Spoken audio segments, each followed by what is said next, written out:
Hello, hello, hello, wherever you are today. I hope you are doing well. My name's Garry Turner, Possibility Expander, expanding possibility at the intersection of international sales, people and culture, equity and inclusion, and sustainability. Sounds like a mouthful, but guess what? We're complex. So yes, it is a mouthful. I hope you're all doing really well. I wanted to actually record this video today because I've been really, I wouldn't say struggling, but I've been really dancing and a little bit struggling with the knotty problem of binary thinking. Now, if I ask you, what do you think binary thinking is, or what does that mean? Now, for me, that's of course being pulled in one or other direction, or being told that only one way is the right or best way. That's my example. But it gets more insidious when we look at how systems, how the world is designed. And I want to talk a little bit about today a few of the patterns that I've spotted within myself, within the world, and some invitation as to some antidotes. What can we do and be differently to try and challenge this binary thinking, which, by the way, is one of 18 cultural supremacy patterns as per Tema Okun's work. So I'm just going to flash up that URL. Please do not be triggered by the name, whitesupremacyculture.info. It's around these cultural patterns like fear, like defensiveness, like binary thinking, very much how colonialism operates today in 2024 and how it always has been designed over the last 500 to 600 years. So what I want to share with you is a few resources. So these are resources out in the public domain, just to try and build this story with you today. So point one, within the UK, a so-called developed country, we are seeing usage of food banks going through the roof, as you can see here. So from 2008-09, when we had the last major public financial crisis, there was just under 26,000 food parcels required by homes in the UK. That number in 2022 to 2023 was nearly 3 million parcels. That to me is an exponential curve of unhealthy, disconnected. That's a system that is not working to me. That is a system that does not work. So that's point one, the huge rise in food banks. I will add at this juncture, a bit political because everything's politics. The Conservative government came back into power and have been in power for 14 years. So I'll just leave that as a marinade for you. It may be linked, it may not be linked. I will leave that to your own discernment and discretion. The next screen I want to share with you is the FTSE 100. So this is the value of the top 100 companies by their market value. And of course, a lot of our institutional shares, if you're paying into a pension or you're part of a company pension, you will almost definitely have some aspects of your future provision for when you retire linked to the FTSE 100 stock market. Now, at the moment, it's at 7723. Remember, the last 13 years, Joe Public, Gene Public, non-binary public in the UK has increasingly used food banks as a desperate measure to keep food on the table and in their mouths.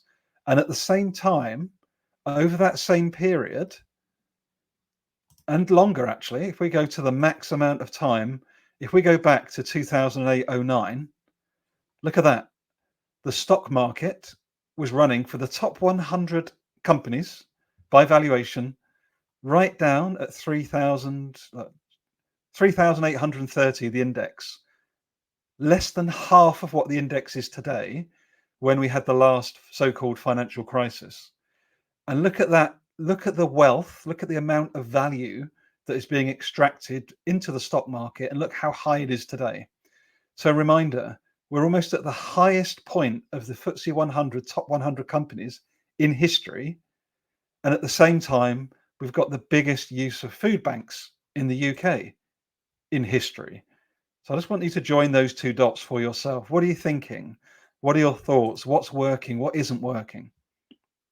And I'll come on to the last share that I wanted to offer. And this one is around, again, this is all based on the UK, so-called developed country. This was shared on the 17th of November, 2022 on the BBC website.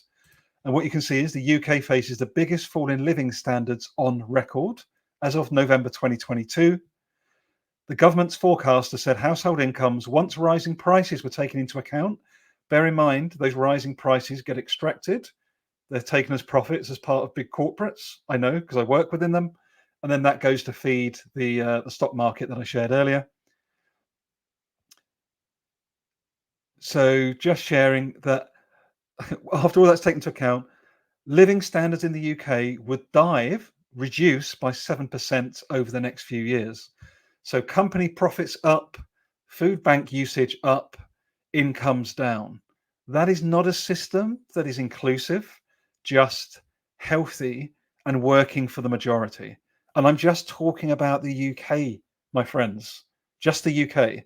I'm not talking about Indonesia. I'm not talking about Brazil. I'm not talking about India. I'm not talking about what we call so-called developing, but in fact, in many ways, they are way more developed in terms of their connectedness, their community, their care for one another, how they live off the land in more natural and traditional ways.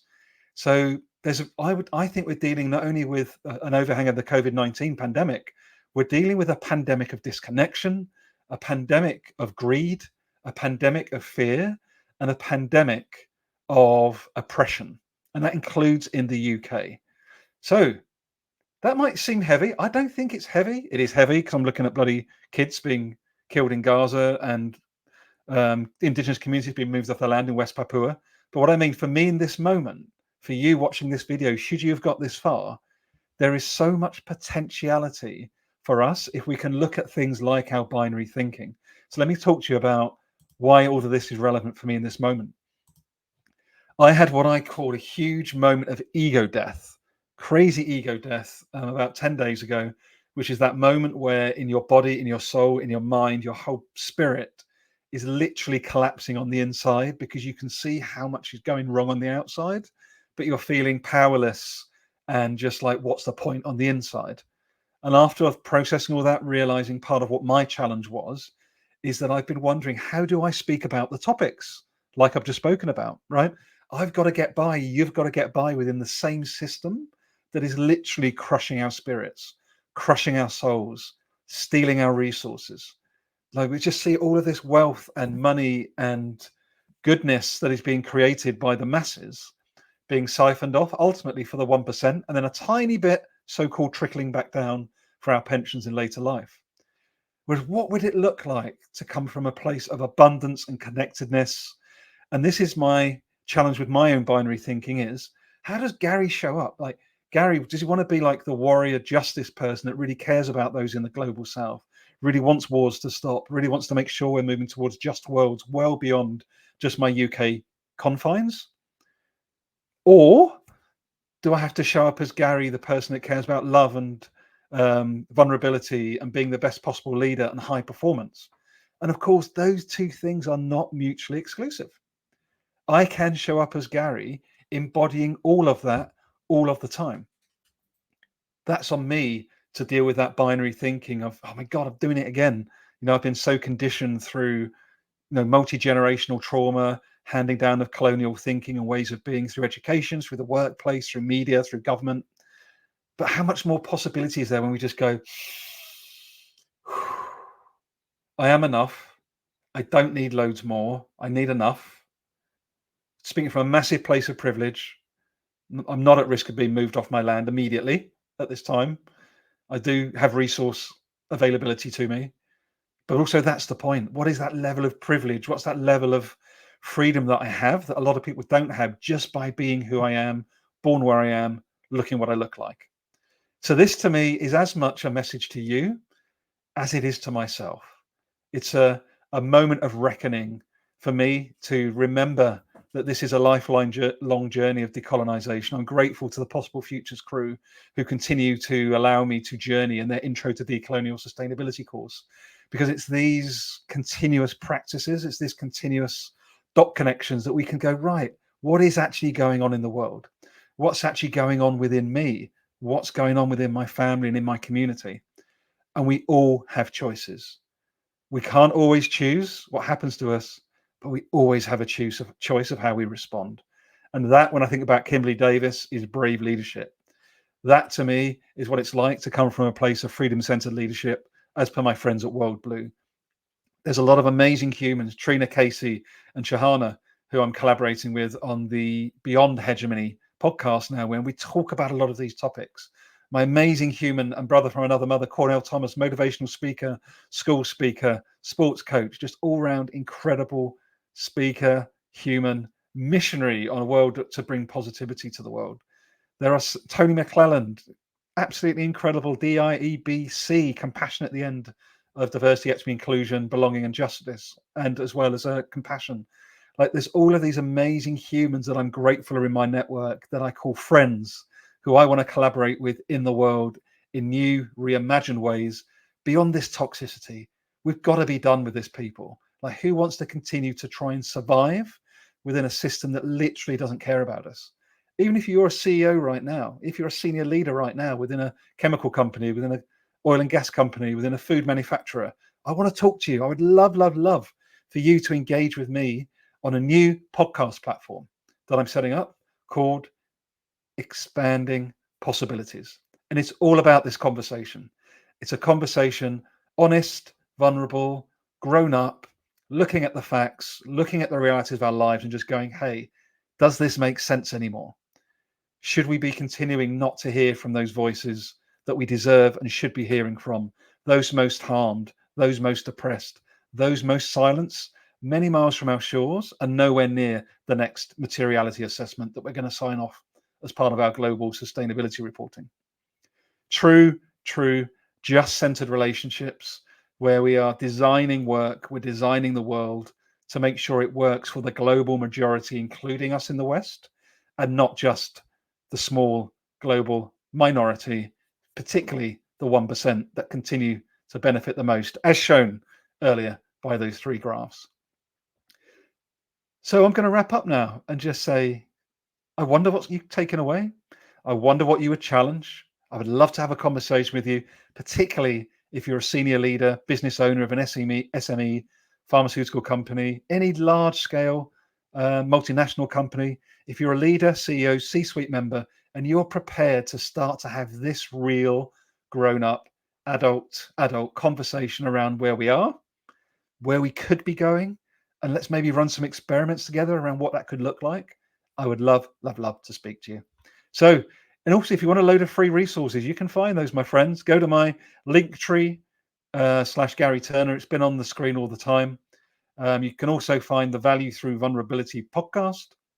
That's got over 138 episodes with a range of CEOs, mental health experts, DEI advocates, senior leaders, and many, many more. Loads of resources, all completely free. And finally, I would love for you to subscribe at my Substack, possibilityexpander.substack.com. This is where I put out occasional poetry. I put out all sorts of other media. And yesterday, I went live yesterday with a poem that flew through me, which was what did I call it? On borrowed time. That was it. Because yesterday was 4 years to the day from my right testicle being removed after I had testicular cancer surgery on the 19th of March, 2020. We're a long time dead, people. We've got a lot of opportunities while we're alive. And I wonder, what will you do today to expand possibilities within your life, that of your family, that of your workplace, and in the world? I really hope we get to speak soon. Contact me. There's the details.